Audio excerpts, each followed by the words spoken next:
Thanks for listening to Get in the Hole, your number one stop for all things in the world of golf. Watch and subscribe anywhere you get your favorite shows on Apple, Spotify, YouTube, Google, and more. Just search Get in the Hole. Get in the Hole is the official golf pod of the Underground Sports Philadelphia family of podcasts. Now let's get right into the action. Here's your hosts, Steve McAvoy and Ben Pirro. Philadelphia, baby, you're going to love it. Best sports fans in the world.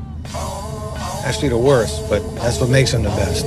To a Black Friday edition of the Get in the Hole podcast. Wow, I said Ben McAvoy almost. That's really how much I'm out of this today. Ben Pirro, Steve McAvoy, here with you, brought to you by our friends over at PHI Apparel Co. Again, Black Friday is here. Actually, it's Cyber Monday as we record this, but deals are still galore at PHI Apparel Co. Use code UNDERGROUND at phiapparel.co. 10% off your order plus some special Black Friday sales. We have buy one item, you get 10% off additional using code Black Friday 1, 20% off of 2 items, Black Friday 2, and 30% off of 3 or more using code Black Friday 3. It's good through the end of November. Get your apparel for the Eagles, of course. 10-1 now, I think it is, after a massive comeback against the Bills. Jalen Hurts is on absolute fire, by the way. Front runner, I think, for the MVP, on absolute fire. The Flyers may actually be legit this year, so like worth getting in on some. And of course, your Sixers apparel as well. Ben, we lead the day off with the only bigger story than anything related to LIV Golf. We chat with Tiger Woods, who proclaimed today, by the way, and that's arm cream. Shout out to Morgan Svensson. Whatever his name is, Morgan, who was ripping me in the comments for moisturizing my hands and arms last week. God forbid I have silky smooth skin, Morgan. And then his comment was promptly deleted. Smoother than a baby's ass is Ben's motto. Tiger proclaimed, according to accounts on PGA Tour radio on Sirius XM, one of the hosts had mentioned that Tiger's been saying around South Florida he could quote-unquote play 5 to 6 tournaments in 2024. Of course, he's teeing it up for the Hero World Challenge this week, his own tournament down in the Bahamas. He'll play next week at the PNC Championship alongside Charlie, amongst all the other duos that are out there. I'm assuming if he says 5 to 6, he's going to wind up playing his own event, which will be the Genesis, because at the end of the day, even if he doesn't qualify for it, it's Tiger fucking Woods. He can do whatever he wants. The 4 majors and probably the Players, maybe something else in between. We'll see. Possibly the Memorial, being that it's Jack's tournament, would be nice to give homage to him. Ben, what do you make of the now claiming that we went from last week saying that he might play 2 events the whole year? We haven't seen this guy play since the 3rd round at Augusta last year, when he promptly bowed out and was completely untethered and just looked like he was a zombie walking around the golf course. What do you make now of this comment? Apparently his legs are a lot stronger. He feels a lot better. He's walking without a limp. Charlie, as he even said, at junior tournaments, his dad feels great. What do you make of all this now? I mean, this isn't really that much of a surprise to me, because I thought I didn't say 2 events. Maybe that's what you thought. I was thinking he was just going to play the 4 majors, and that was really it. I thought that's kind of what he was hoping for. Look, I mean, he's only going to know for sure if he can play 5 to 6 events if he actually does it. Yeah. And I'm not really holding my breath about I'm not really holding my breath about him like contending or being a factor come the weekend. He's just not that type of player anymore.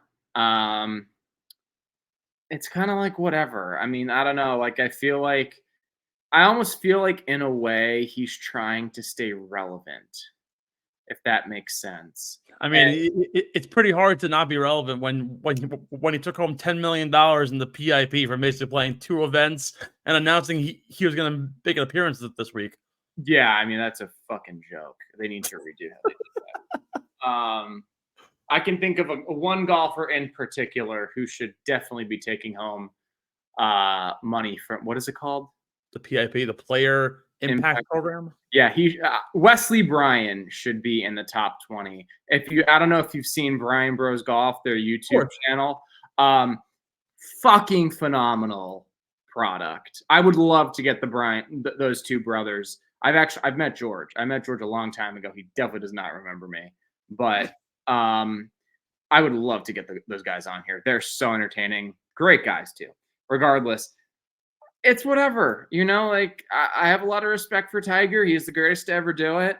But in my mind, it's over. And if he wants to try to stick around and be relevant, great. But I think he should just kind of in my opinion, I think he should just play the 4 majors. That's it. And have Charlie caddy for him, at the Masters, or at the majors, at any of the majors, to have him caddy for him. I don't know. I just, because I think that would be fun. I think that would be good for Charlie to see what it's like in that environment. Whatever. I will admit that we're beating the dead horse here with this topic. We've probably been chatting about this for about 3 weeks now. Yeah. But at the end of the day, I think the important thing to take away here is that no, you shouldn't be gasping and saying, "Oh my God, he's back." No, we're not getting to that point yet. However, it is a nice sign to know that he at least has the capability, or feels the capability, that he can go through 24 rounds of golf successfully. I think that's really kind of the bearing here. We saw him at Augusta trudging around. He had the leg sleeve and just didn't look. He looked completely flustered. Whether it was the bad putting performance or just simply the walk up and down Augusta, he just looked dilapidated. I think now we're seeing a very different side of him. We saw him walk the golf course yesterday. He has his presser tomorrow on Tuesday, which is going to be live on PGAtour.com and across basically every media platform that covers golf. You'll be able to see that. So I'll be interested to see what he has to say.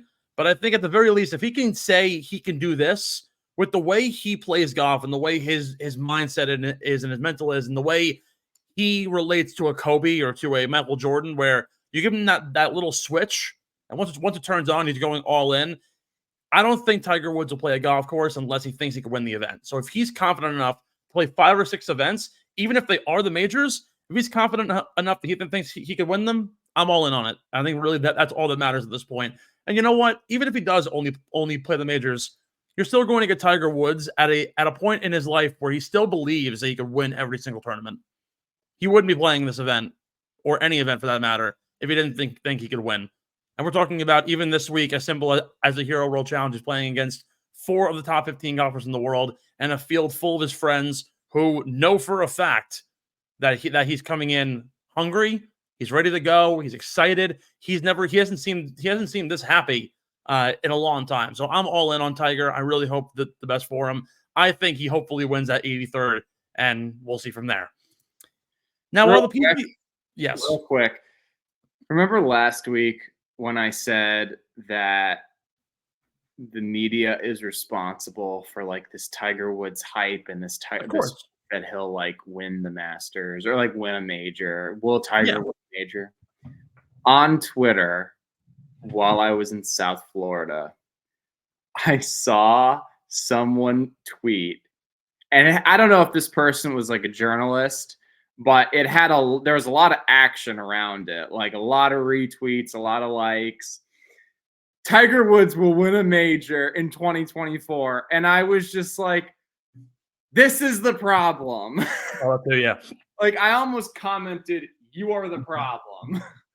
I mean, no, that they are at the end of the day. And I think the media does have a large factor to play here. Everyone and their mother's talking about it. But you know what? Tiger Woods moves the needle. It's the same thing, like I said last week. Taylor Swift moves the needle for the NFL. Tiger Woods moves the needle for the PGA. He could be 95 years old. People are still going to make news out of it. That's just how it is, and that's how we have to go about this stuff. The PGA Tour, despite previous reports, is now announcing that they might be suspending golfers if they participate in live promo or qualifying events. Here's a little bit of a background for you as I pose this question. While they haven't said that the events are unauthorized, meaning they can do it, they had to get official approval from the PGA Tour in order to get into the events. Problem was the posting window was too narrow, apparently, from live, so that most players won't get it. Now the PGA Tour is saying that because of that, they will in fact attempt possibly to levy suspensions almost as hefty as those who defected in the first place if players do choose to attend LIV qualifying events or promotional events, one of whom, as of right now, very well might be Jon Rahm. There still seems to be a wall between the PGA and LIV, no matter what structural agreement there is. Do you have any opinion on this?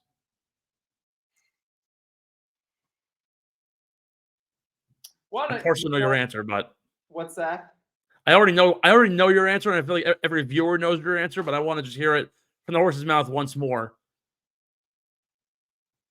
The PGA Tour is so stupid. I can't do this. Like, I cannot believe we are still talking about these suspensions. A year and a half. Yes, we've been on this for a year and a half, and they're just like, it's like, well, we're gonna try to. No, you can't do it. Oh yeah, no, we're gonna try to merge with them. Oh no, you can't do it. It is mind-blowing to me. The ineptitude, the leaderless nature, the idiocracy, even a term that the PGA Tour displays. I don't even know who is making the decisions right now. Who is in charge? Because whoever's in charge or whoever is influencing who's in charge, everyone needs to be fired. Because I don't like seeing people get fired, but these people who are running the show for the PGA Tour, oh my gosh. I can't.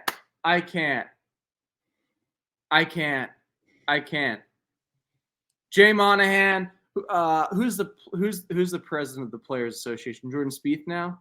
Yes. Or not, well, the policy board is, at least. Oh, whatever it is. Here's the thing. Look, and once again, the fact that we're on a slow news day and that we have to go from basically a second straight week of chatting about Tiger Woods to lead and now back to the whole idea of the wall that still is there between the PGA and LIV just goes to show you again how hypocritical we've been the entire time. Not we as in us, but we as in those who are in charge. We went from Rory McIlroy, who said, "Oh, I'm never going to ever side with LIV," to now saying, "Oh, you know what? It may actually be the best thing for the PGA Tour to join up with LIV." Jay Monahan, who said, "I'm never going to ever take money from the Saudi Arabians." Here we are with a framework agreement that, although it might not even get passed, which I think is the whole premise of this, while the PGA Tour is still looking for outside investors to get involved in financially supporting the PGA Tour, at the end of the day, there's still a framework involved. And while, yes, there is a clear divide still between the PGA and LIV, if there wasn't a divide, we wouldn't be talking about Jon Rahm getting $600 million to go there. We wouldn't be talking about whatever's going on with free agency and LIV and how players are going to start jumping ship and how all of a sudden it's going to be a whole big clusterfuck. Because at the end of the day, there is a problem and there is a massive schism and there's something that has not been settled yet. And that's where the problem lies, is that it all stems from those that were involved on the inside, not just from the PGA Tour, but even some of the players who this whole time, Jon Rahm said, "I would never take part in LIV. It's a 3-round system. I want to play against the best in the world. I'm playing 72 holes." Now all of a sudden, might jump. Got rid of the TGL. Now might go to LIV. Same thing happened with Joaquin Niemann and Mito Pereira. Both of them said, "I don't like LIV. I want to play against the best in the world." Here they are, and they go. Cameron Smith, the same thing. Brooks Koepka, the same thing. It's everybody as a collective is at fault for the problems and the downsides of what's been caused by this split. And no matter how close we get to an agreement, we never actually will. Is it possible that all those players that were saying we're not going, we're not a fan, they just use that as leverage? What's that? Leverage? Yeah. Yeah, like I was about to say, like a negotiation tactic. Yeah, 100%. Or also just to, again, we go back to the idea of the media, and no matter how much you and I want to disagree that we're not the media, we are. The media hypes all this shit up. Yeah. John Rahm's gonna make $600 if he goes to live. Big fucking whoop. He's gonna play golf where he wants to play golf. And just because he said I don't agree or support the PGA Tour, while my entire argument just now was the idea that everyone's a hypocrite, everyone's in bed with each other anyways. So clearly, John Rahm saying that probably to appease the media and get out of the limelight for 6 months until all of a sudden it pops up once again. It only just so happens that Ian Poulter and Sergio Garcia had the balls to say I'm jumping ship because the PGA Tour fucking blows. Same thing with Phil. Like that. Think about it. Really, when you kind of what all this boils down to is that all the guys who jumped ship first and openly said the PGA Tour sucks ass, they were the ones who were right because they told the truth. Oh yeah. And like this whole situation, and I've been so anti-live for a long time now. At this point, I don't really give a fuck about it. But it's almost like I feel a higher appreciation for Sergio Garcia than I ever have, despite him being a crying bitch. He was still right. Phil Mickelson was still right. They jumped ship and they were truthful about it, and they weren't afraid to speak their minds. Unlike Brooks Koepka, who said, "I'm never going to do this," and then he does it. Bryson didn't say he wanted to do it. Then he does it. I truly believe that's all a negotiation tactic. It is, but again, you cannot deny the fact that it is a suppression for the media. It's simply something to put a headline out and said, "Oh, John Rahm doesn't want to join LIV. Brooks Koepka, Bryson DeChambeau, Joaquin Niemann doesn't want to join LIV for X, Y, and Z." Then when they jump, it's a whole new news story again, and it all pops up. And you know what? You're right. We've been talking about it forever. They want to get the money for generational wealth. Whatever. At the end of the day, they go where they want to play golf. No one's going to stop them. But all of this has been an appeasement of the media to try and get them to shut up for 6 months, let them focus on golf, and then when the season ends, then they go where they please. Like there's and again, this schism is all just a play. I think it was a play for everybody at this point. My opinion is completely 180'd in the last 2 weeks based on what I've been hearing, because the PGA Tour is broke. They're hypocrites. They're out of their gourd trying to fight something that they knew they could never even beat. And now here they are. They have to rely on outside sources for income, and they're basically going broke. It's kind of a shame, honestly. It's the ultimate. See, this is what happened. This is what poorly run businesses do. This is the biggest collapse since either Napoleon or the Roman Empire. Yeah. I just made a Roman Empire joke on this show. How often do you think of the Holy Roman Empire? Me, a fucking lot. There you go. Other news around the PGA Tour before we cut to our first break. Minwoo Lee won the PGA of Australia. Really interesting story from Minwoo Lee. So he's 25 years old, as you already know, is on a tear. This actually is fascinating. The win at the PGA of Australia locks him in to play for the Australian national team in Paris in 2024. You know who's now on the bubble of missing out on that? Adam Scott. Cameron Smith. Holy shit! Believe it or not, the 4 players who are currently tapped to join the roster would wind up being Mark Leishman, Adam Scott. It would be Minwoo Lee, and I forget who the 4th is. I think Lucas Herbert. Cameron Smith finished 148th. He missed the cut. He shot 73-78, missed the cut, finishing like 3rd to last place with ties. And all of a sudden is now outside of the top 20 in the world rankings, missing out on the main criteria to get it. Mark Leishman finished 3rd. I believe Herbert finished 10th, and Adam Scott finished 4th. Now, Cameron Smith is on the outside looking in, with the only way to get back into this is if he performs at least top 20s in every major. I mean, that's not out of the realm of possibility. It certainly isn't, but at the end of the day, he's been playing some really bad golf. And if this continues, he needs to basically go lights out for the most part when all things are considered. When I mean go lights out, I mean make the cut, finish top 30 probably. He needs to do all of that and probably those 4 events plus whatever DP World Tour event he gets on, probably the Scottish Open, which will be the prenup to the Open. And then if he plays on any sort of Asian circuit events, which even then don't carry enough points anyways to get him over the top like it would the PGA Tour because of the skill gap. So fascinating take with that one. Dean Burmeister, also from LIV, won the South African Open in Joburg, the Joburg Open. 5 LIV guys all finished in the top 20 in that event, albeit a relatively light field, but a big win for LIV there. And of course, what is a week in golf without talking about Phil Mickelson fighting with Alan Shipnuck? This is awesome. This stuff is like otherworldly hilarious. So Shipnuck puts out this new book, right, and details all this shit about Jon Rahm. Said that he's been lying about everything that he's been doing, his gambling hooks, whatever it may be. And Phil basically went on this like 19-page Twitter rant, now called X, to basically be like, you're a lying, sadistic fuck. Like, you suck. Your job's terrible. I don't know who like keeps you around in the media. And this whole thing has gotten so played out that it's almost funnier than like high school drama between a bunch of girls. It's the funniest freaking thing. Wait, so I'm just confused about one thing. So Shipnuck was writing about Rahm? No. So essentially what happened was the whole entire a portion of the book. Now I haven't read the book at all, but a portion of the information was all based around Phil Mickelson and his gambling issues. That's what I thought. Okay. And all of this has transpired into a back and forth on Twitter, which included that Shipnuck claimed that Phil Mickelson, who was one of the first people to report and say, hey, I think Rahm's going to come to LIV, was like, oh, like you're lying about that just to get views because he's very anti-LIV. And then Phil goes back and forth and says like, oh, like you're the worst kind of person. You lie about everything. All your entire every book you had is a bed of lies. Of course, this happened a year and a half ago when he interviewed Phil about the first round of LIV. Bless you, honey.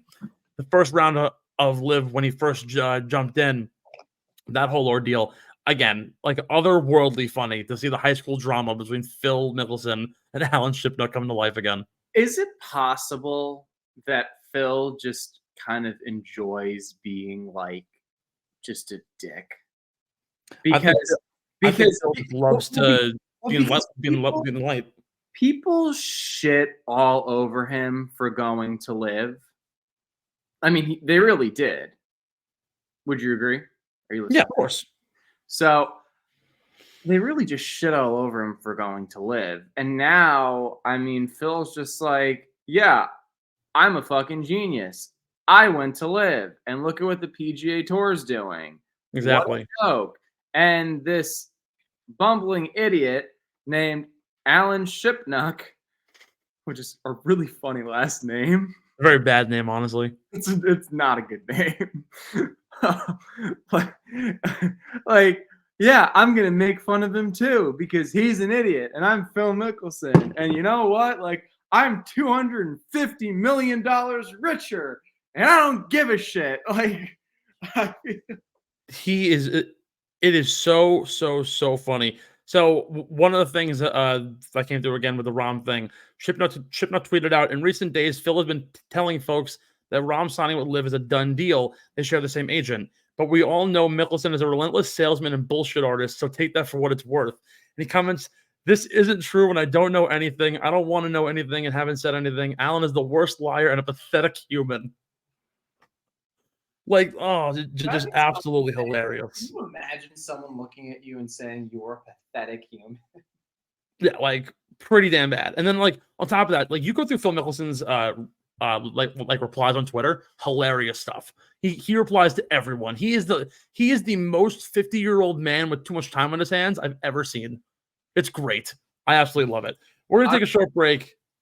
Real quick, I'm just waiting for him to get involved in politics. Like to start like voicing his political opinions. That's the next step. I could so see Phil Mickelson on a stage with Donald Trump being like, hey, we're going to play in the next qualifier for LIV at Bedminster.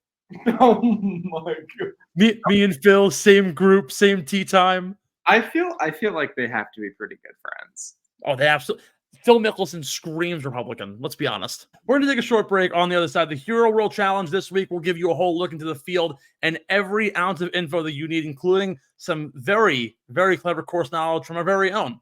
We'll see you on the other side right here on Get in the Hole. Get in the Hole is brought to you by PHI Apparel Company, our incredible merch partners. PHI Apparel Co. provides unique designs and high-quality clothing from t-shirts to hoodies for every golfer around. With their original designs for all, there's no doubt you'll stand out on the course, the driving range, or at the 19th hole.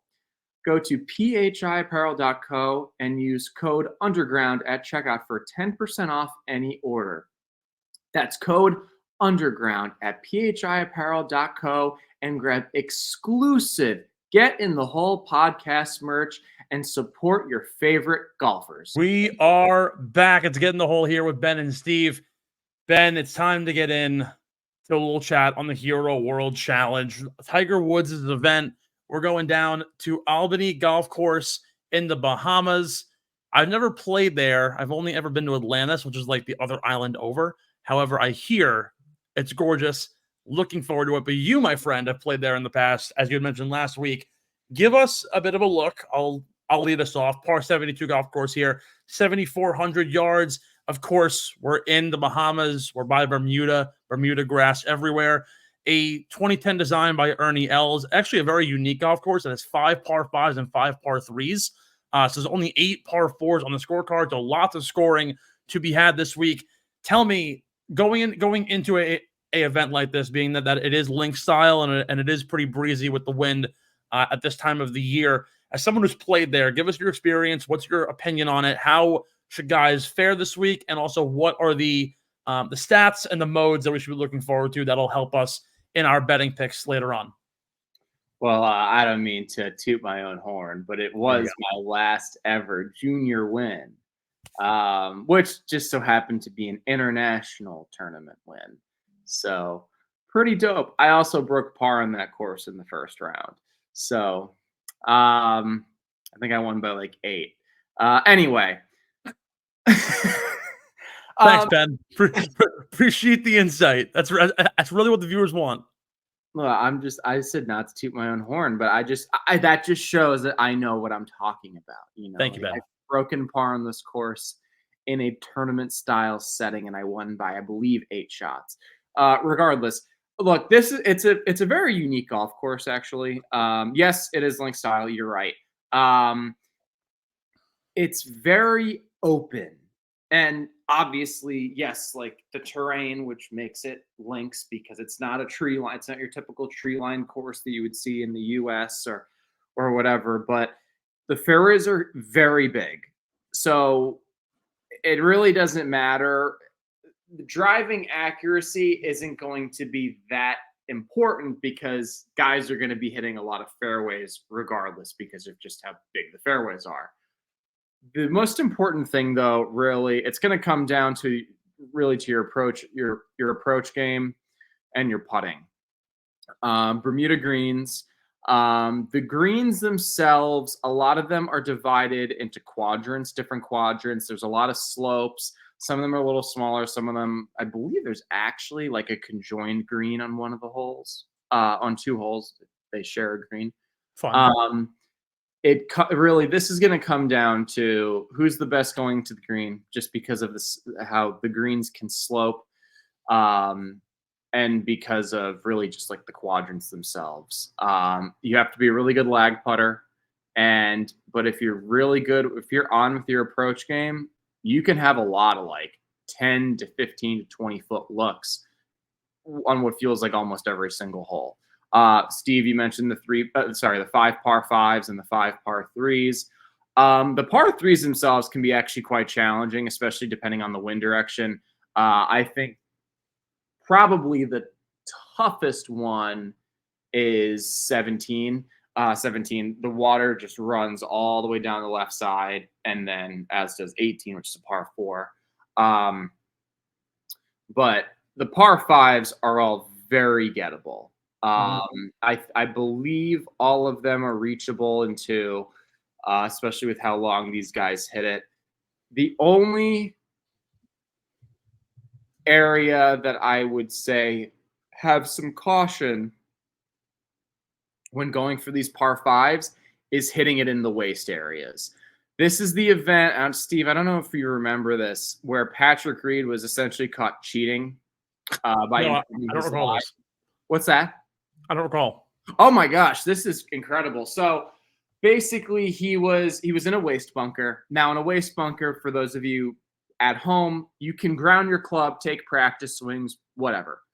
But there's a difference between grounding your club and improving your lie. So what he was doing was he was setting up behind the ball, the club grounded, and he was pushing sand back as he took it back and then cutting left of the ball as a practice swing.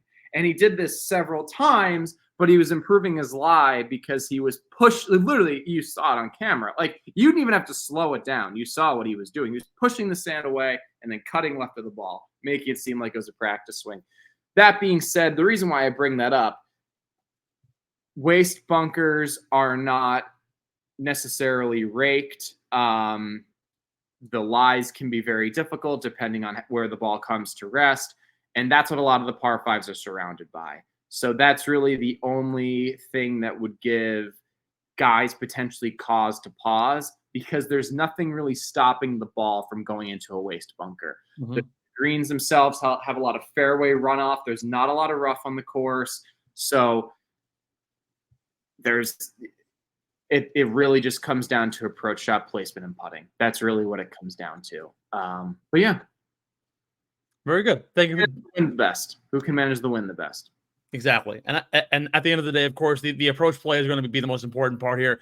Previous winners on at this event, of course, you want to talk about one of the best approach players currently on the PGA Tour. Look no further than the guy who's won this event the last 2 times, Viktor Hovland, who won it at 16 and 18 under. You're going to see a score probably around that 20 under range, dating back to 2013.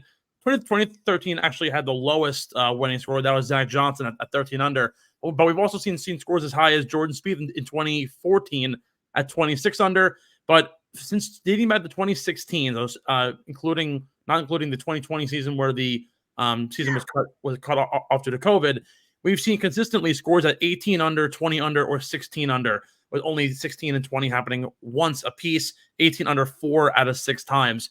But very, very strong variety of winners: Hovland, Stenson, Rahm, Fowler, Matsuyama in the past, Bubba Watson, and the like, all of which share one very big thing in common. None of them really hit it particularly straight when it comes to off the tee. So at the very least, we do know that you can get into a little bit of trouble, but still make your way around the course. As you mentioned, only, I believe, one par 5 is over 600 yards, so all immensely gettable. Only one par 3 over 200 yards.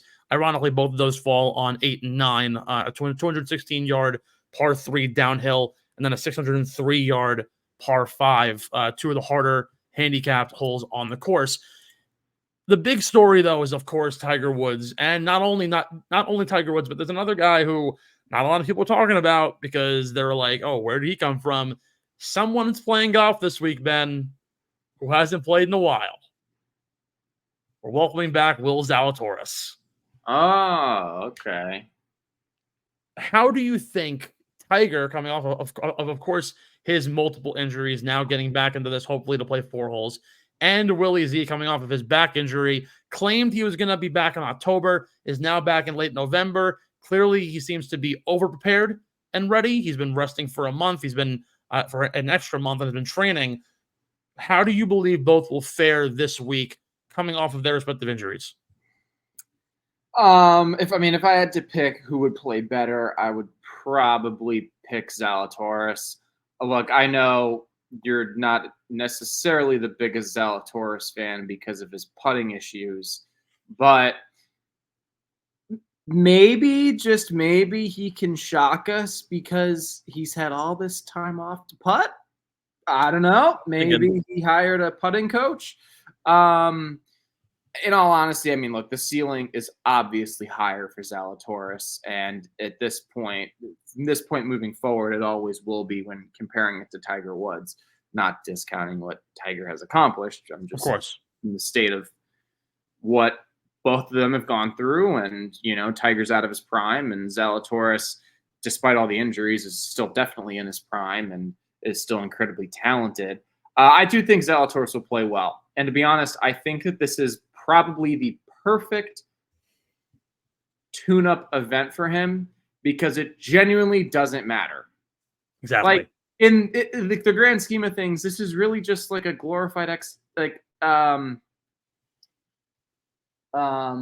exhibition. Yep. That's really what this is. And so everybody's just getting a free paycheck. They're getting free tournament reps at a dope golf course with a limited field. Everybody wins. It's pretty nice, honestly.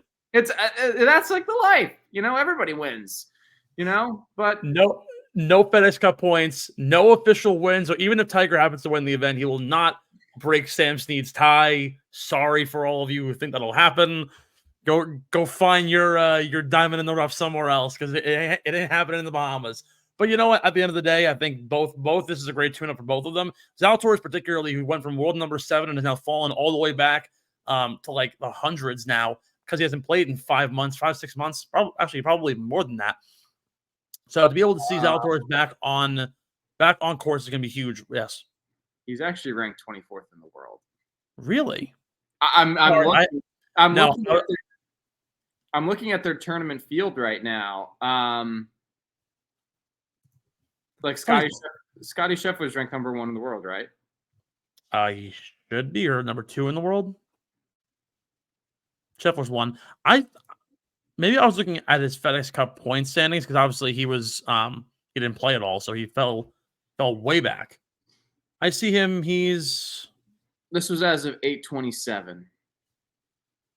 Oh, he's definitely back. Hold on, let me confirm exactly my suspicion. That was as of the August 27th eligibility date. He's 33rd in the world right now.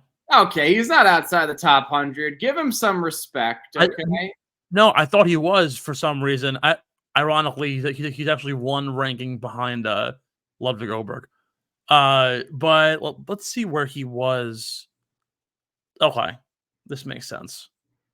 All right, yeah. So that's exactly what. But again, prior to his injury, was 7th in the world, and then managed to fall to drop down to 33rd. A strong showing here for Zalatoris will certainly be a big boost to not only his confidence going into next year, but also just for the future, as he is one of the brightest young golfers on tour. And none of these guys have really experienced a significant injury yet, aside from him. So it'll be nice to see the young guns finally show back out. With that being said, though, it's time to get into a extended, huge edition of Beer Money brought to you by our friends over at Kenwood Beer. Philadelphia's top light lager, still going on their Black Friday sales. I got me a Kenwood golf shirt. Thing looks absolutely beautiful. Their pint glasses are only $8 with their current discounts. Check them out, kenwoodbeer.com. Use the Kenny Tracker. Find your local supplier, now delivering in the great state of New Jersey. We're also going to include some prop bets in this one, and we lead off with our fun matchup bets. We got a bunch here. We're going with the top 2 guys in the field in terms of odds and 2 top 5 golfers in the world. 2-time winner and now going for his 3rd straight, Viktor Hovland against Scotty Scheffler, who, fun fact, while Viktor has won the last 2 times, you know who's finished 2nd in both of them? Scotty Scheffler. Who do you think, matchup-wise, will overcome the other, Scotty or Viktor? Gosh, I mean, the thing is, what makes this harder is that we haven't seen either one of them play since the Ryder Cup, as far as I know. I mean, unless did either one of them play on the DP World Tour? Viktor may have played once. I think he might have played the race to Dubai, if I'm not wrong, but I'm not totally sure. Okay, so that's what makes this tougher. We don't have like a recent sample to work with, but I gotta go. Oh man, this is tough. They're both so good, and I don't want to sit there. I can't see a time where it's like Viktor beats Scotty for a 3rd straight time, because that's just because they're both so. But I mean, yes, they're both so good, but you know what? I'm gonna go with the FedEx Cup champ. Viktor Hovland beats Scotty Scheffler. That's what I'm going with. I think that's the safer pick. Even though it's you have two options. So, it's fascinating because Viktor Hovland only in the last 4 months has gotten his approach game way better. And yet he's won here twice when I believe it was the beginning of 2021. He said, "Oh, my shipping sucks." Yet he still won at an event that you need to have a really good approach game. The biggest thing that this comes down to, because both golfers are basically 1A and 1B, I think the putting is going to be the most significant. And the best putter on earth right now is Viktor Hovland. And Scotty struggled. Late in the year, which is the only reason why I'm going to take Viktor. Not only that, but Viktor also just simply looked better the last time I saw him play golf. And I get it, it's in a Ryder Cup setting, but just looked more dominant in a much more hyped environment than Scotty did. I'm going to roll with Viktor too. I think he also honestly might win a third. Because at the end of the day, like you said, it's a free paycheck. I don't think anybody's like dying to win this event. Because at the end of the day, what do you get aside from $3 million and a photo with Tiger Woods? They can get a photo with Tiger Woods whenever they want. Let's be honest. So I'll ride with Viktor Hovland on that one. This is another one of those fun props. Every single one of these has a theme, as you'll notice. The two top scorers on their respective Ryder Cup teams. Of course, Rory isn't in the field this week, who had the most for Team Europe. But Tyrrell Hatton and Max Homa, the battle of the H's. Who do you got, Hatton versus Homa? Oh, man. Gosh, this is a tough one again. I'm sorry. The 1-year-old in the apartment unit below me is crying right now. Oh my gosh. He cries like constantly, at 2 a.m. Anyway, okay, I'm gonna go with, you know what? I'm gonna go with Max Homa, and the reason why is I believe in conditions like what they could face this week with the weather, as far as the wind goes. I believe that cooler heads generally prevail when it comes to difficult conditions. They're both very, very good, clearly. I gotta go with Max on this one. I'm going to join you again on Max Homa. Cooler heads prevail. He's also third on the odds board, which I think is like crazy when you like look at the overall. It's like the field is so stacked, obviously. But to have Max Homa third. Well, to be fair, though, I mean, this course does fit his game. Yes. I mean, he's such a good putter. I mean, you want to talk about a beautiful, like, I know I always talk about beautiful golf swings. Yes, he has a beautiful golf swing. His putting stroke, though, it's great. Here's my my nerd out for this episode. Look at his putting stroke in slow motion. It is gorgeous. It's awesome. And this freaking baby is crying right now. It's driving me nuts. Tell him to go shut up. We got a show to produce. Thank God I can't hear it in the peripheral. Yeah, no, I love Max Homa this week. Everything about his game is flowing so well. He performed incredibly well at the Ryder Cup, again, on the biggest stage. And as a rookie, I think Max Homa will take this one handedly. Another one that I think is really fun, all of the exemptions for the event. Of course, we have the guy, Tiger, and then the two old heads in the room, Lucas Glover and Justin Rose. Who will be the best exemption player this week of the three? You made it seem like Tiger isn't old. I think Tiger might be the oldest one of the three. He is, yes, by far. Oh man, dude, this is a tough one. You know what's tough? We haven't seen Tiger play since April. Justin Rose, you kind of know what you get. You know, Mr. Consistent, never really plays bad. Like, his bad years are years that some guys on tour dream of. But Lucas, you never know what you're going to get with him. Like, he'll have stretches where he's unbeatable, and there are stretches where it's like, how is this guy on tour? Oh my goodness. Give me Justin Rose. He's going to play the best. Three things. Tiger's got a chip on his shoulder. Justin Rose is Mr. Consistent, and I think we'll still finish in the top half of the board. And the one thing that I know for a fact that I'll get from Lucas Glover is very sweaty pants. I'm taking Tiger Woods this week. Easy for me to say. I don't know who's caddying for him because obviously Joe LaCava is now off the bag. If Charlie's there, great. I don't think Charlie's going to be ditching school though for data for the week. But I will say this: Tiger Woods with a chip on his shoulder is no one that I ever want to count out of anything.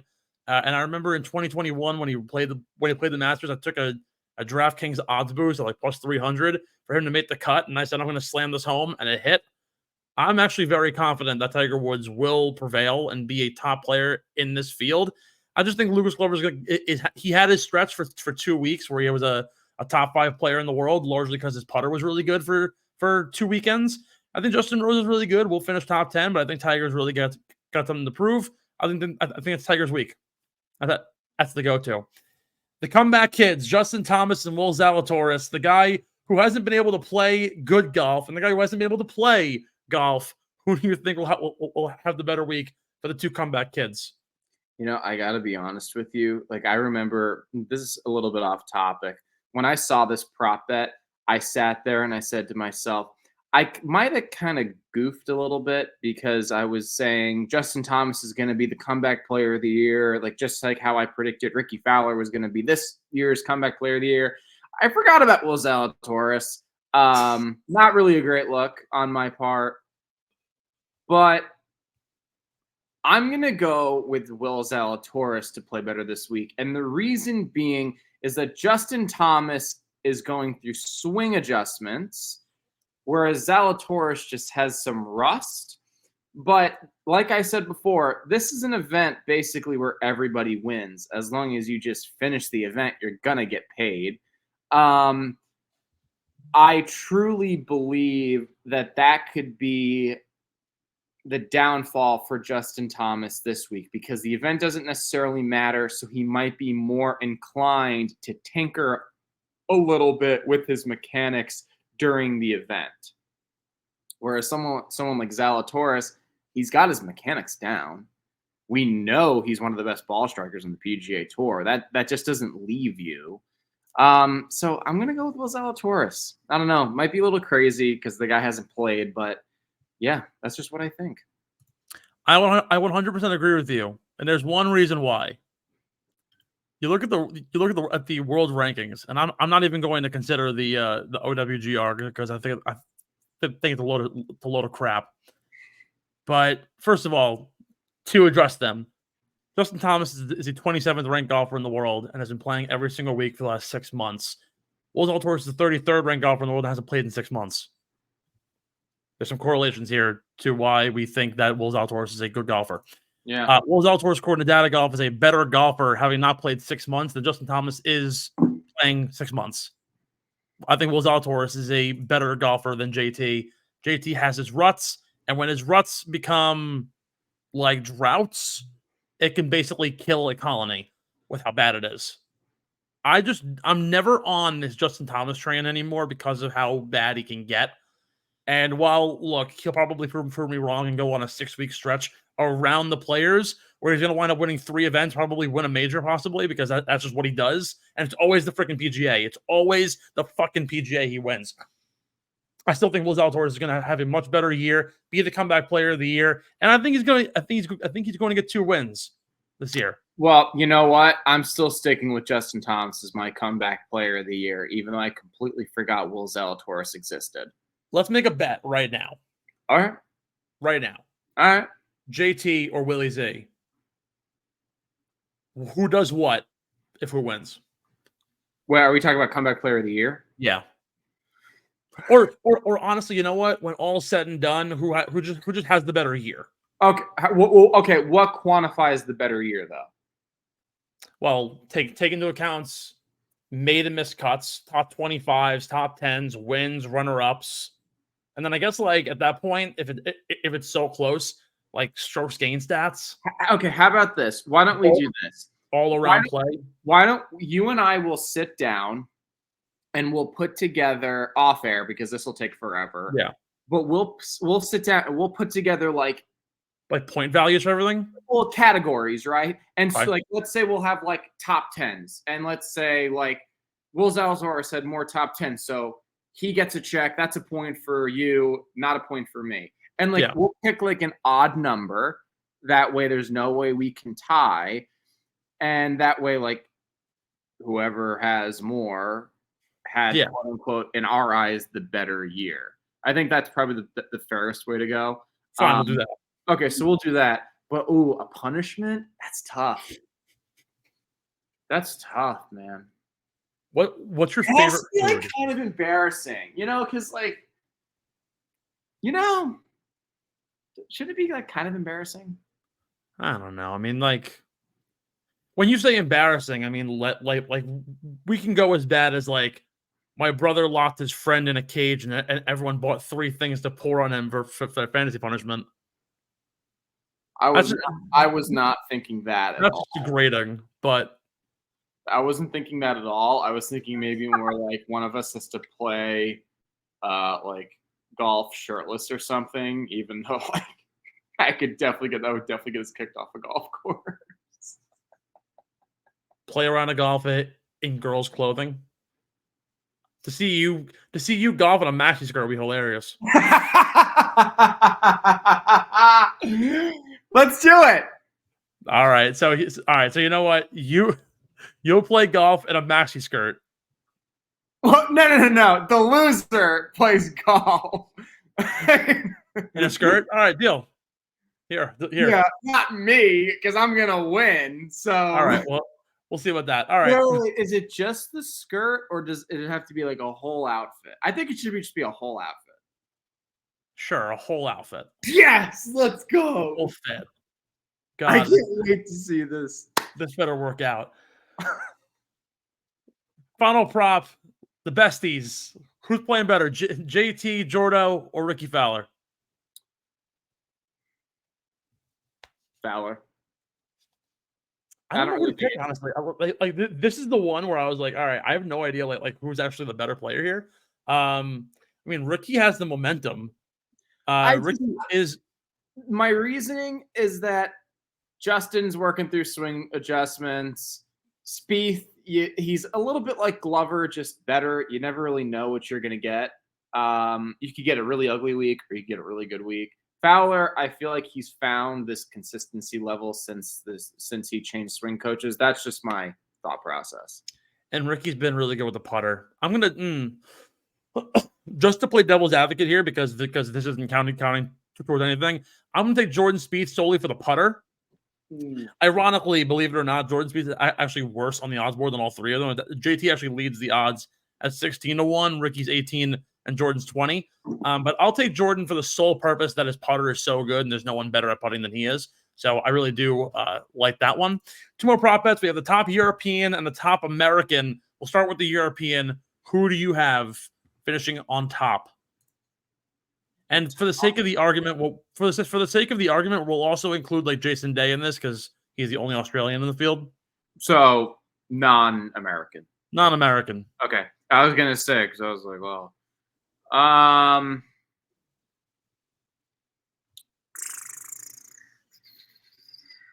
I gotta go with Hovland. I mean, I feel like it's kind of like a no-brainer at this point.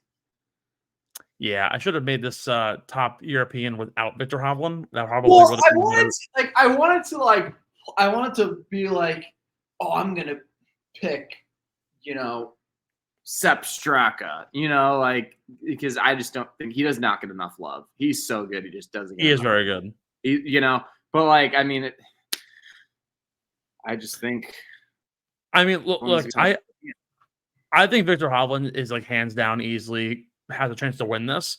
But like for the sake of the argument and to keep diverse, another guy who doesn't get nearly enough love, honestly, is Matt Fitzpatrick. Like he is so impeccably talented, and he gets absolutely no appreciation for how good he actually is at this sport. I love Fitz at 16-1 to be the top European. And at the end of the day, even if Victor has a slightly off day and Fitzpatrick can finish one spot above, they could be 1A and 1B, but Fitzy is so damn good. I think he has more than an opportunity to shine this week. Now, top American. Who do you take? Oh, boy.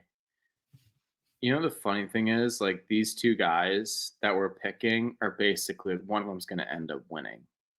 Yes. That's what we're saying, right? So essentially, yeah.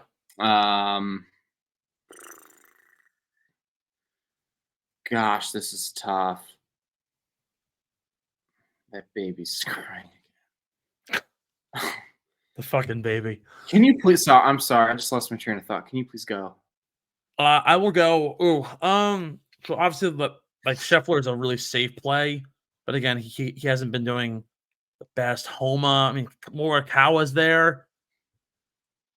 You know, who's somebody who I think really has a shot to shine this week, and no one's talking about it.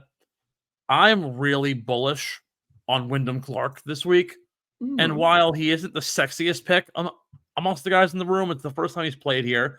He won a U.S. Open in a similar condition style course where you don't need to hit it incredibly straight, but you can get there. I think he has a really strong shot here. And again, the putter has been fantastic for him. It's been the bread and butter the whole year. His approach game, I think, finished like top 15 on tour. I like Wyndham Clark, actually. And I think Wyndham Clark has a very good chance to win this week amongst all the other Americans that are obviously there. Homa, Scheffler, JT, Ricky, whoever, maybe Sam Burns even. But I like Wyndham. This one's going to be kind of out of left field. And I don't normally do this. I usually go with sensible picks. Brian Harman. No. Good guess, but no. Sam Burns. Shit. Here's the second guess. I mean, there's the reason why we call him Bermuda Burns, right? I mean, there's the joke. There it is. I mean, I just think the low-hanging fruit joke of this show. I don't know. I could just see him really playing well on this course. His approach game is good. He's a good putter. I could see him having a really good week. So I'm gonna go with him as my top American. There you go, Benny boy. It's time to dig in. We got 5 more picks. We go right into the real big time beer money picks. Top 10 finish. Give me 2 names to finish top 10. We're gonna do 2 top 10s, 2 top 5s, and a winner. Who you got this week? All right. So you talked about one of these guys. We both talked about this other guy. I'm gonna go for my 2 top 10s, Max Homa and Matt Fitzpatrick. I think both of their games will translate to this course very well. I can see both of them potentially contending. But regardless, I think those 2 guys are just a lock for the top 10. They're too talented not to be. All right, let's see here. I am going to roll with, for a top 10, I'm going to join you on Homa, and I'm going to raise you Will Zalatoris. I really do think this is a great tune-up event. And again, this kid, prior to his back injury, could have ball striked his way to any win on tour. He had 4 runner-ups prior to his initial win at TPC Southwind. I think this guy has so much potential, and I give him so much shit because he can't putt. And I always say he can't be a top 10 player in the world if you can't have all your tools right. But he's had so much time to rehab and get right.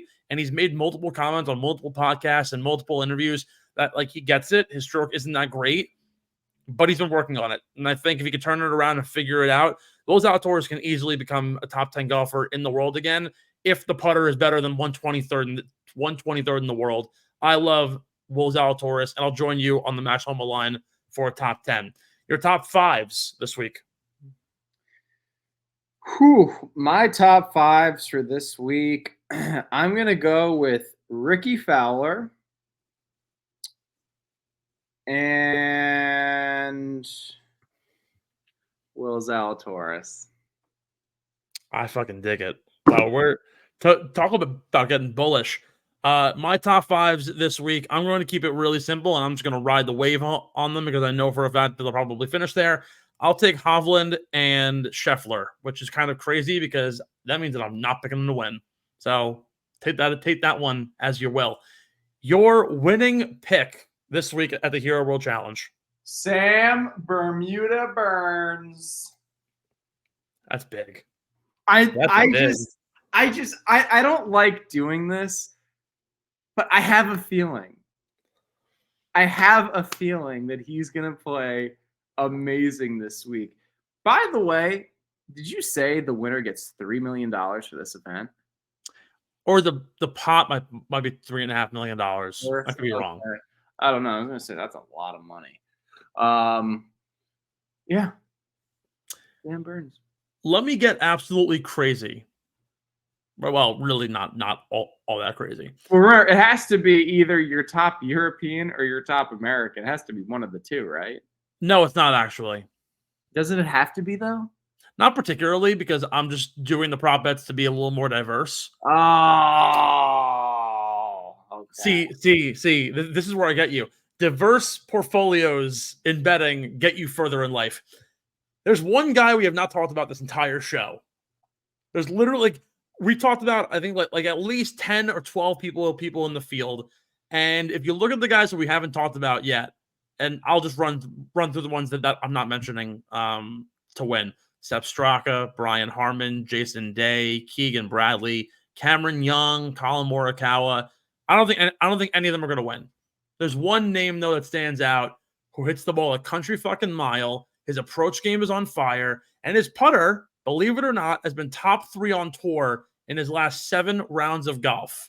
7 tournaments. I like Tony Finau this week to win. No one in the history of the Hero World Challenge has been top 5 on the odds board and won.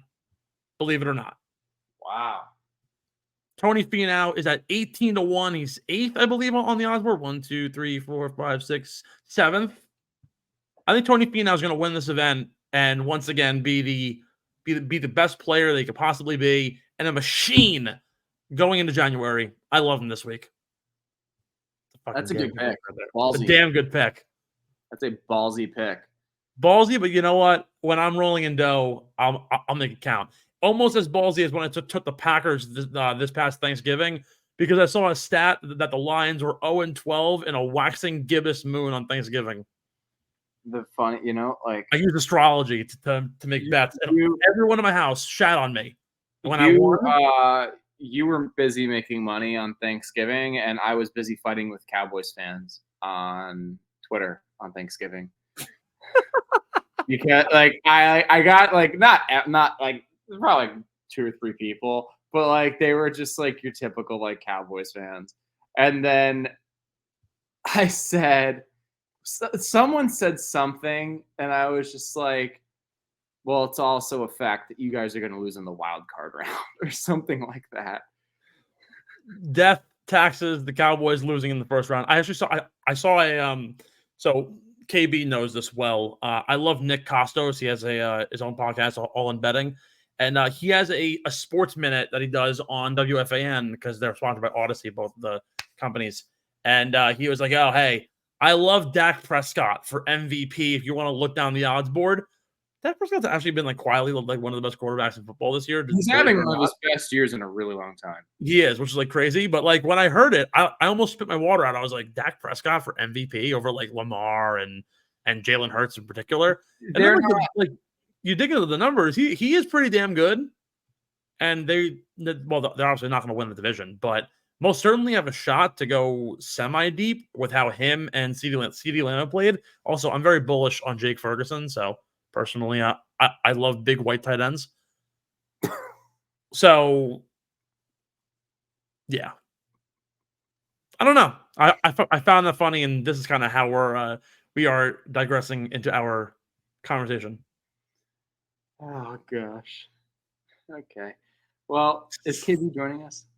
No, he is not. With that being said, we are going to close the book on this one, folks. Enjoy the Hero World Challenge. We'll be back in next week, maybe in 2 weeks. We have a little bit of time before the century. Hopefully some big news pops up. We're going to be back next week. We got to talk about the winner from this week. Jesus Christ, Steven. Don't be so I'm sorry. You are absolutely right. Lazy. I'm not lazy. You're lazy. No, I'm not. No one with these guns could be lazy, okay? Oh, my God. Thanks for listening to Get in the Hole, the official golf podcast of Underground Sports Philadelphia. Catch us every week wherever you get your favorite podcasts, and be sure to like and subscribe on Apple, Spotify, and YouTube. You can follow us on Twitter and Instagram at GetInTheHolePod, and follow Underground Sports Philadelphia at UndergroundPHI. We'll see you next time. And remember, get in the hole!